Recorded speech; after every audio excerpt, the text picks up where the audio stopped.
Hey guys, let's get right into it. Yes, I am reviewing this season. Unfortunately, this season started up when I started a new job.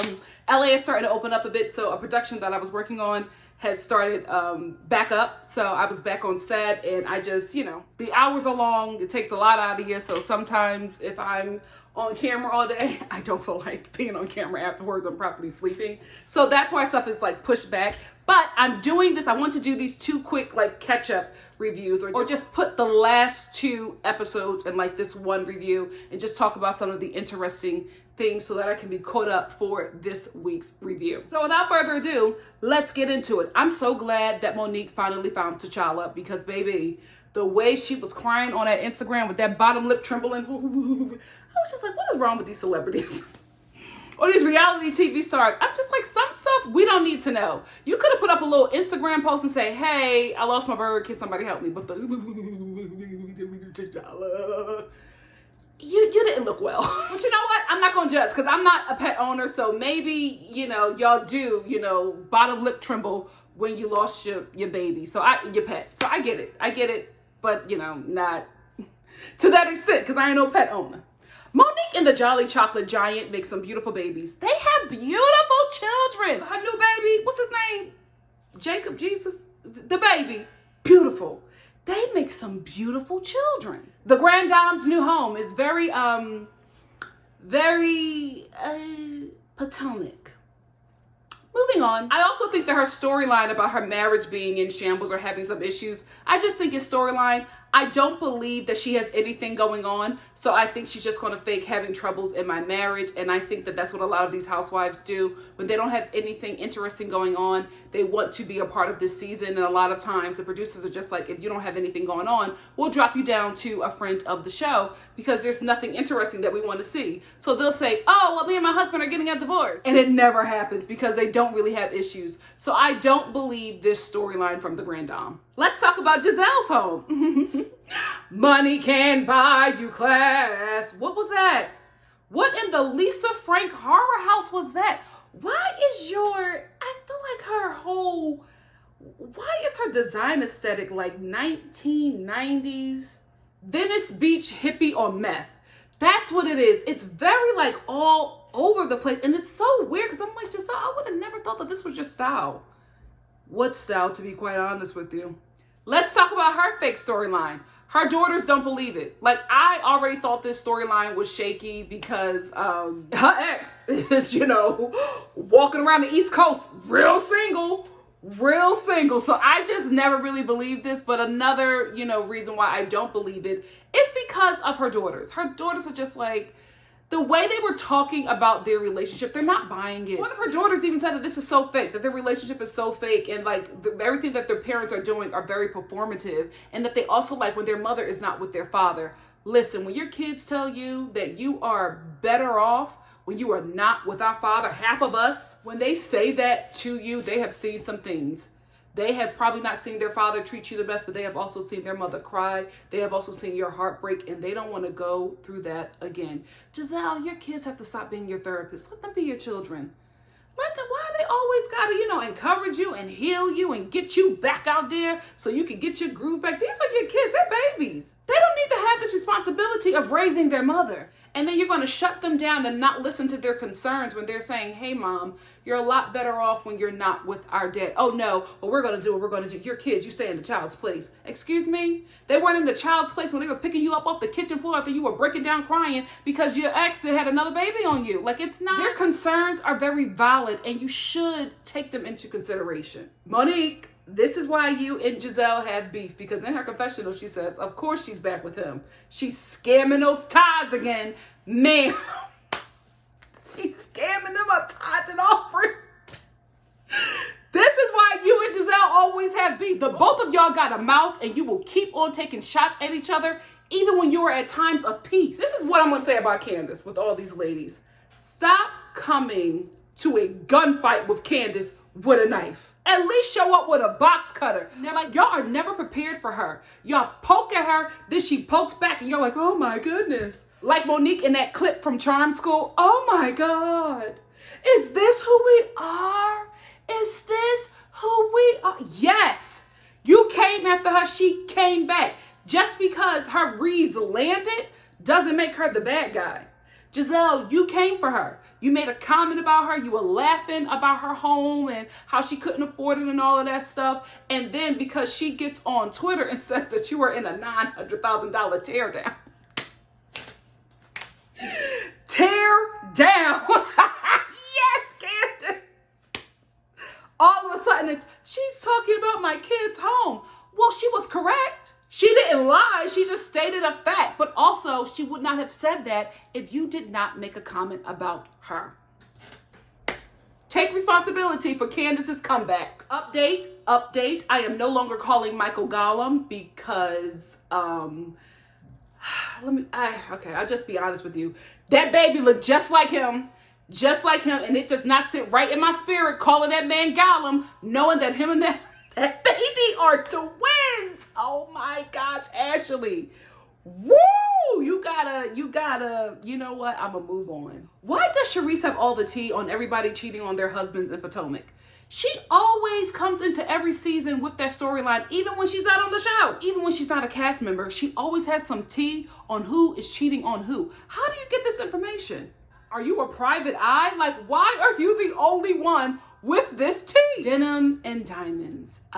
More like Charlotte Russe and cubic zirconia. Like, what was this? Potomac, let's be clear. You are not going to put this show on the map with fashions. Y'all just don't have it. Everything is so dry and dusty. Like them boots, Candace. Them boots. Anytime you see like a shiny plastic heel, you know those boots came from the clearance section. Ain't no way you walked out of Bloomie's, Saks, even Nordstrom's with them boots. Ain't no way, mama. Ain't no way. And listen, you can wear clearance sale stuff. Listen, I'm a discount diva. I'm not judging. But this show is about affluent women. And Candace, the only reason why I'm calling it out is because you always play like you affluent. It's okay to not have it. Robin has not had it forever, and she has been on the show and thriving. So it's okay to not have it. But when you fake like you got it, like this $20,000 party that you're trying to throw that ended up being, for free because the show paid for it, let's tell the truth and shame the devil. But they had to humiliate you by outing you with the fact that you didn't have enough money to pay for a bar. So people had to show up and pay for their drinks. Let me tell you something. I'm not a drinker. My friends and family do. Don't you ever say cash bar to them. They won't come. A wedding, a funeral, because we love a repast, they will not come. It's like a huge insult. A huge insult. Now, your friends showed up to this party to support you, but I guarantee you, on the ride home, they were dragging you in the car, and when they got home, they dragged you in the group chat over that cash bar. It is a huge insult. Drinkers don't like no cash bar. Not at no event that you want them to come to and bring a gift. Oh, no. Don't you ever do a cash bar. Now let's get into the next episode. I really hope we do not have a Basketball Wives season this season on Real Housewives of Potomac, because it's really giving me OG versus everybody with Candace. I hate how they paint her as aggressive. Like Candace just walks into situations and starts cussing people out and fighting them. Ashley has a mouth. She has always had a mouth. Everybody has almost come to blows with Ashley. Now, all of a sudden, Candace is just this aggressive bully attacking Ashley while she's giving birth to her son. Stop it. Y'all are trying to paint this narrative, and I see right through you, Creole crew. I see what you're doing. Ashley, Giselle, Robin, even the Grand Dame, they can cuss everybody out. Tell everybody business. Say people is cheating and all this stuff. Try to destroy marriages. Get in people's faces. But as soon as Candace does it, she's the aggressive, dark girl. I don't like it. I don't like it, Creole crew. I see what you're doing, and it's real ugly. This is going to backfire. Just like it backfired on Basketball Wives, this is going to backfire for you guys as well. I like Dr. Wendy. I really, really do. I think she is... I like her because how she presented herself to me, or how she was presented on this show, she seemed like a very nice, welcoming person.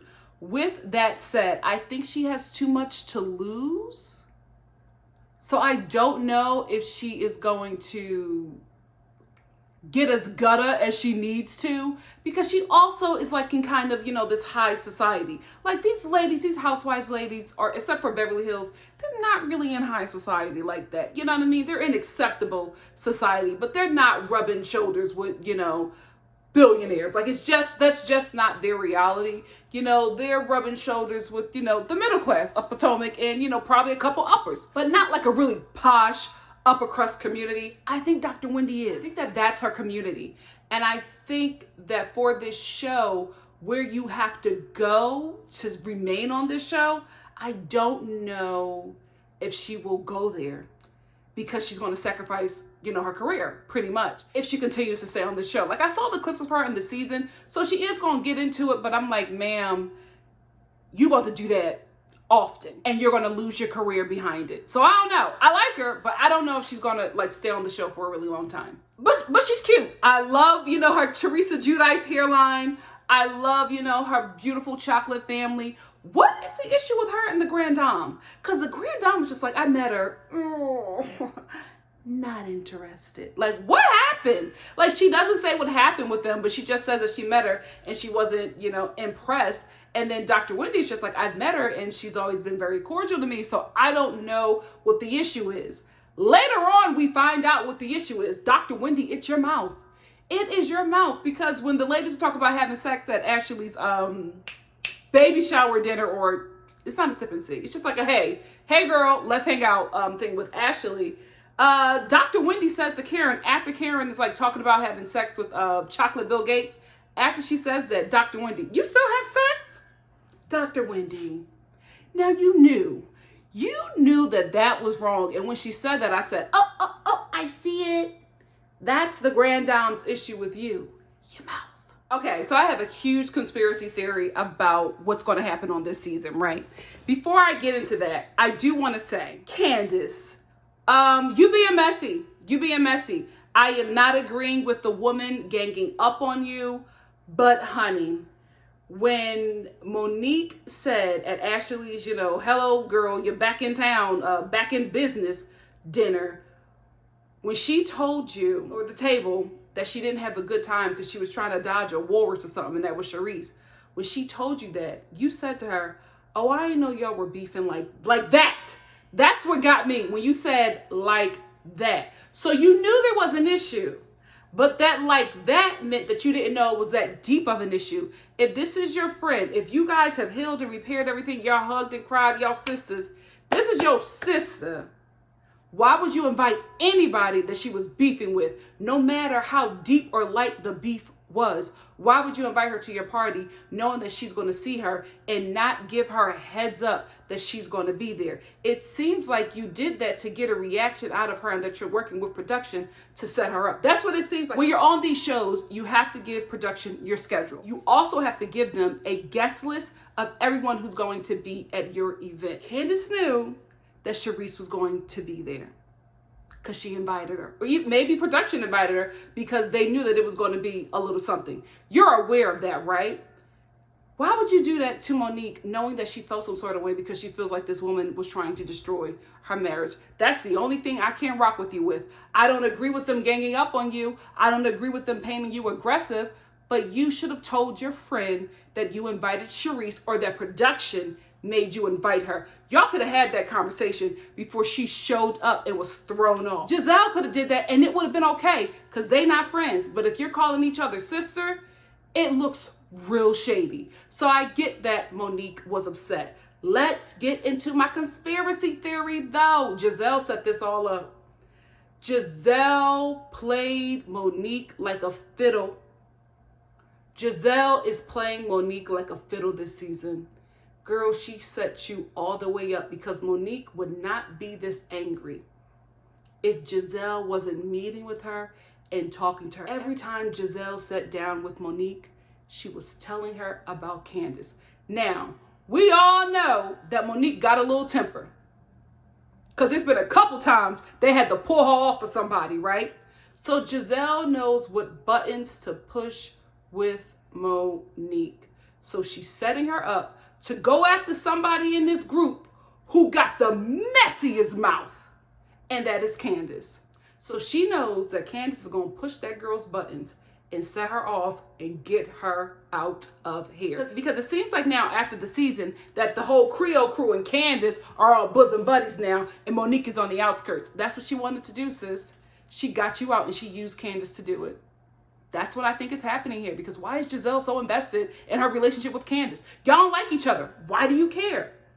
Every time she sits down with Monique, she's telling her how dirty Candace did her. She played you, Monique. You got played bigly. Now let's get into the poor man Shalimar coming after Candace because she has not apologized to Ashley. Listen, they were both having a war of words. Because Ashley was giving birth at the time that Candace made that tweet does not matter. If she did it intentionally to hurt that woman while she was giving birth, horrible, right? They're not friends. You should not expect your enemy to treat you kindly. They were both coming at each other. I don't think that Candace knew, because if she's not talking to Ashley, I don't think that she knew at that point that she was giving birth. I don't think Ashley texted her and was just like, listen, I know we're at war, but I'm, pushing my son out of my vagina. Can you just chill? I don't think Candace knew that. If she did, girl, nasty woman. I wouldn't do it.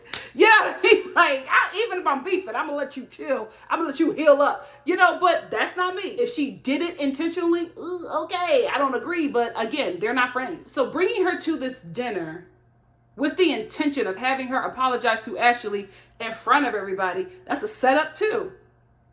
And I feel like the poor man Shalimar and Monique set up Candace. So it's a lot of setting up going on this season. Because the only reason why you invited her to this dinner is because you wanted her to apologize to Ashley. And y'all know Candace. So y'all know she probably wasn't going to do it. So when she cussed y'all and said, F y'all here, I go, oh my God, is this who we are? Is this who we are? Yes, that's who y'all are. Y'all have no business getting involved in something that does not concern you. Candace and Ashley have beef. They can fix it. Candace said, I would love to fix it with you, just not in front of all these people. Why can't she have that? And I know why she said that, because the people who are all at this dinner were all team Ashley. Aside from Dr. Wendy and the Grand Dame, they were all team Ashley. So to her, this probably felt like a gang up and she felt uncomfortable. If you want to fix something with me, we both have to be in agreement with the space and time that we have the discussion. You're not going to force something on me with your Creole bullies and think that I'm going to accept that in that manner. I agree with Candace. I feel like the ladies are ganging up on her. I do not think that conversation should have happened at that table because, like I said before, Ashley has a mouth. So when she responds to Candace, she's nasty. And I'm like, if you want to fix this, why are you speaking to her with so much venom? I understand y'all got beef, but you're saying you want to fix this. You want to move past it. But you're cussing her out in the same breath. It's not going to work. So I'm here for Candace saying, F y'all. Oh, she's going too far. No, y'all set her up. F y'all. Team Candace. Team Candace. I hate the fact that Gisele is orchestrating this. You know what I mean? Using two women who obviously had a really strong relationship to tear each other apart and to tear each other down and to get out somebody she has consistently envied from day one. You both got set up. You both got set up. And Monique, I don't know if you could come back. Probably if Candace accepts you, then maybe you can come back. But if you come back, you both have to make a pact that you will not let other people get into your relationship. And y'all both got to work on your attitudes because y'all both got a mouth. So y'all talk to each other any kind of way and there's no healing. But y'all do love each other. So I hate that they get into those arguments because I think they do really care about each other, but they allow too many non-factors in their relationship. So that's all I wanted to talk about with these last two episodes. I'm going to get out of here and watch the current episode and hopefully have the review up to you by Monday evening. That's the plan. That's the plan, but we will see. Y'all know I'm back working again, so I don't know. But I'm going to try to get it up to you guys as soon as possible. Thank you so much for stopping by NikkiStar TV. And if you like what you see here, please like, comment, subscribe, and share. And I will see you soon for something else. Love you guys. Bye.